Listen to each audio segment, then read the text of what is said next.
Good morning student.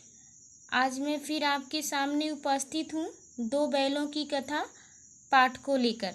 इससे पहले video में जो मैंने पढ़ाया था आज उससे आगे पढ़ाऊँगी। चलिए देखिए। अगर वे भी ईंट का जवाब पत्थर से देना सीख जाते तो शायद सभ्य कहलाने लगते। ईंट का जवाब पत्थर से देना यह एक मुहावरा है। इसका अर्थ है दुष्ट के साथ दुष्टता का व्यवहार करना। लेखक कहता है कि अगर वे भी ईंट का जवाब पत्थर से देने लगते तो सभ्य कहलाने लगते। सभ्य का अर्थ होता है उच्च विचार रखने वाला। जापान की मिसाल सामने है। एक ही विजय ने उसे संसार की सभ्य जातियों में गढ़ का अर्थ होता है गणनीय बना दिया।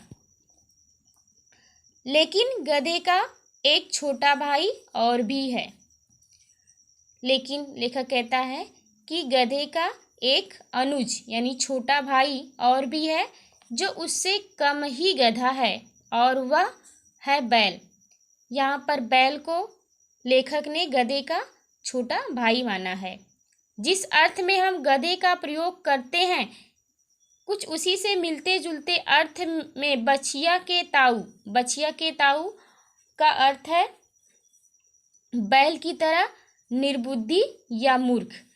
बछिया के ताऊ के कहने का मतलब ये होता है, ये भी मुहावरा बछिया के ताऊ को कहकर हम ये संबोधित करना चाहते हैं कि वह बैल यानी बैल को भी निर्बुद्धि या मूर्ख माना जाता है। तो बछिया के ताऊ का अर्थ है बैल की तरह निर्बुद्धि या मूर्ख का भी प्रयोग करते हैं। कुछ लोग बैल को शायद बेवकूफ़ों में सर्वश्रेष्ठ कहेंगे मगर हमारा विचार ऐसा नहीं है। लेखक कहता है कि बहुत से लोगों को ऐसा मानना होता है कि बैल भी जो है गधे की तरह मूर्ख ही होता है, लेकिन थोड़ा उससे कम होता है। लेकिन हम जो है हमारा विचार हम ऐसा नहीं मानते, हमारा विचार ऐसा नहीं है उसके प्रति, क्योंकि बैल कभी कभी मारता भी है, कभी कभी अड़ियल बैल भी देखने में आता है। लेखक कहता है कि बैल कभी कभी लोगों को मारता भी है और कभी कभी अड़ जाता है, अर्थात तो कभी कभी वह किसी काम को न करने के मन से अड़ जाता है। चाहे हम उसे कितना भी मारे पीटे लेकिन वह आगे नहीं बढ़ता, अपनी जगह पे अड़ा ही रहता है। और भी कई रीतियों से अपना असंतोष प्रकट करता है। कई रीतियों से यानी बहुत तरीके से वह अपना असंतोष प्रकट करता है, या उसके साथ कोई अन्याय अत्याचार या फिर वह आपसे अगर असंतुष्ट है तो वह अपने विरोध को अपने तरीके से प्रकट करता है, न कि गधे की तरह उसको सहन कर लेता है। अतः उसका स्थान गधे से नीचा है। लेखक कहता है इसीलिए उसका स्थान जो है गधे से नीचा है। झूरी काछी के दोनों बैलों के नाम थे हीरा और मोती। दोनों पछाई ये पालतू जानवरों की एक नस्ल होती है जिसको पछाई जाति के थे। पछाई जाति पछाई का अर्थ होता है पालतू पशुओं की एक नस्ल। देखने में सुंदर, काम में चौकस का अर्थ होता है तंदुरुस्त, मोटे ताजे हट्टे कट्टे ठीक ठाक। दिल में ऊंचे, बहुत दिनों साथ साथ रहते, दोनों में भाईचारा हो गया। दोनों बैल एक साथ बहुत दिनों से रह रहे थे इसलिए दोनों में भाईचारा हो गया। दोनों आमने सामने या आसपास बैठे हुए एक दूसरे से मुख भाषा में विचार विनिमय करते।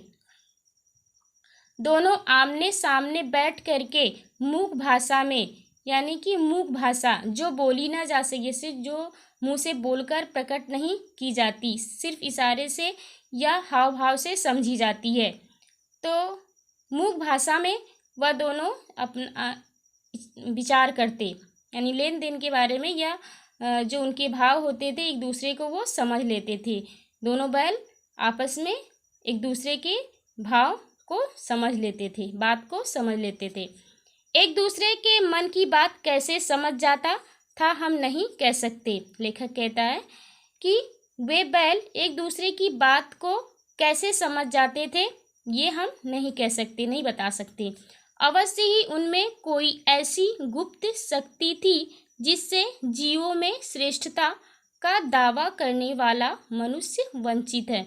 लेखक कहता अवश्य ही उनमें ऐसी कोई गुप्त शक्ति थी, मनुष्य जीवों में सबसे श्रेष्ठ होने का दावा करता है, परंतु इस शक्ति से वह भी वंचित है। उसके पास भी यह गुप्त शक्ति नहीं है कि बिना कहे वह किसी के विचारों को जान या समझ ले। दोनों एक दूसरे को चाटकर और सूंघकर अपना प्रेम प्रकट करते थे। दोनों बैल अपने प्रेम को एक दूसरे के प्रति प्रकट करने के लिए एक दूसरे को सूंघते चाटते, इस प्रकार वह अपना प्रेम प्रकट करते। कभी कभी दोनों सींग भी मिला लिया करते थे। कभी कभी वो दोनों आपस में अपनी सींग मिला लिया करते थे। विग्रह यानी अलगाव के नाते नहीं, केवल विनोद के भाव से। विनोद क्रीड़ा, विनोद का अर्थ होता है क्रीड़ा या मनोरंजन के भाव से। आत्मीयता के भाव से यानी अपनेपन के भाव से। जैसे दोस्तों में घनिष्ठता होते ही धौल धप्पा होने लगता है। धौल धप्पा यानी धौल धप्पा का अर्थ होता है कि हाथ के पंजे अथवा हथेली से किसी के सिर पर हल्का आघात करना। धौल धप्पा यानी एक दूसरे को, यहाँ पे इसका कहने का अर्थ ये होगा कि यहाँ पे जो एक दूसरे को वो धीरे से या हौले से जो अपने सींग से वार करते। इसके बिना दोस्ती कुछ फुसफुसी, कुछ हल्की सी रहती है। जब तक वह एक दूसरे से धौल धप्पा नहीं कर लेते, जैसे उनको लगता कि इसके बिना उनकी दोस्ती जो है कुछ अधूरी है, कुछ उनकी दोस्ती में कुछ कमी है। जिस पर ज़्यादा विश्वास नहीं किया जा सकता, यानी उनको लगता कि हमारी दोस्ती में जब तक हम धौल धप्पा नहीं कर लेंगे, जब तक ये नहीं हो जाएगा, तब तक जो है उनकी दोस्ती में कुछ कमी सी रह जाएगी। और जिस भी दोस्ती में कमी हो उस पर विश्वास नहीं किया जा सकता। जिस वक्त ये दोनों बैल हल या गाड़ी में जोत दिए जाते और गर्दन हिला हिला कर चलते। लेखक कहता है कि जिस समय इन दोनों बैलों को गाड़ी में जोत दिया जाता था, उस समय वह अपनी गर्दन हिला हिला कर चलते। उस वक्त हर एक की चेष्टा यानी कोशिश होती कि ज़्यादा से ज़्यादा बोझ मेरी ही गर्दन पर रहे। एक दूसरे की चेष्टा होती कि ज़्यादा से ज़्यादा भार जो ही मेरे गर्दन पे ही रहे। दिन भर के बाद दोपहर या संध्या को दोनों खुलते तो एक दूसरे को चाट चूट कर अपनी थकान मिटा लिया करते। नाद में खुली भूसा पड़ जाने के बाद दोनों साथ उठते, साथ नाद में मुंह डालते, साथ ही बैठते।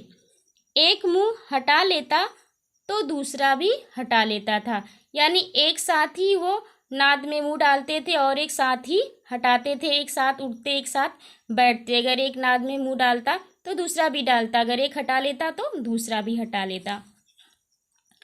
संयोग की बात, झूरी ने एक बार गोई को ससुराल भेज दिया।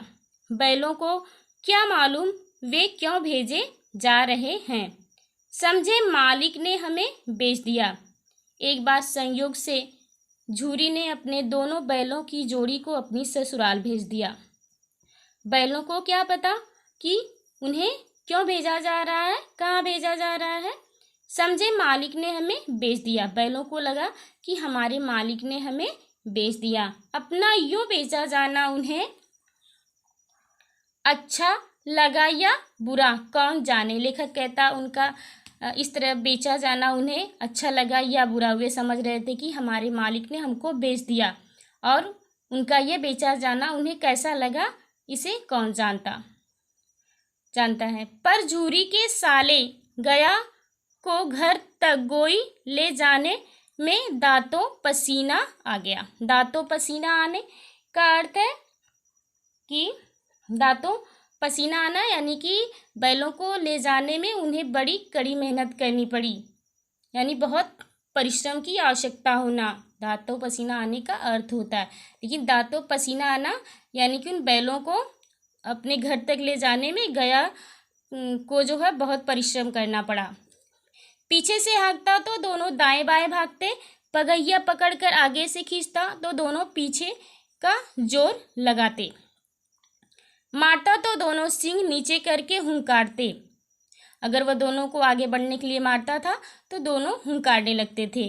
अगर ईश्वर ने उन्हें बाड़ी यानी आवाज़ दी होती तो झूरी से पूछते, तुम हम गरीब को क्यों निकाल रहे हो? तुम हम गरीब को लेखक कहता है कि अगर उन्हें ईश्वर ने बाड़ी दी होती यानी आवाज़ दी होती तो वो झूरी से पूछते कि आप हम गरीब जानवरों को क्यों निकाल रहे हो?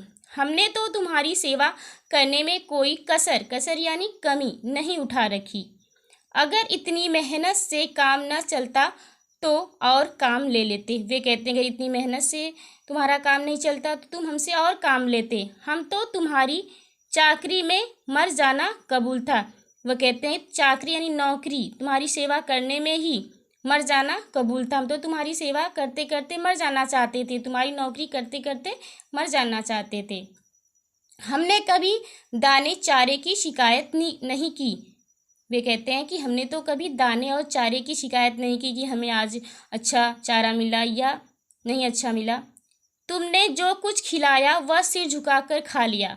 वे कहते हैं कि आपने जो भी हमको खाने के लिए दिया हमने बड़े ही संतुष्टि से सिर झुका करके खा लिया। फिर तुमने इस जालिम यानी जो जुल्म करता हो, तुमने हमें इस जालिम के हाथ क्यों बेच दिया? बैल कहते हैं कि हम तो आपका दिया हुआ चारा सिर झुकाकर खा लेते थे, फिर भी आपने हमें इस जालिम के हाथ क्यों बेच दिया?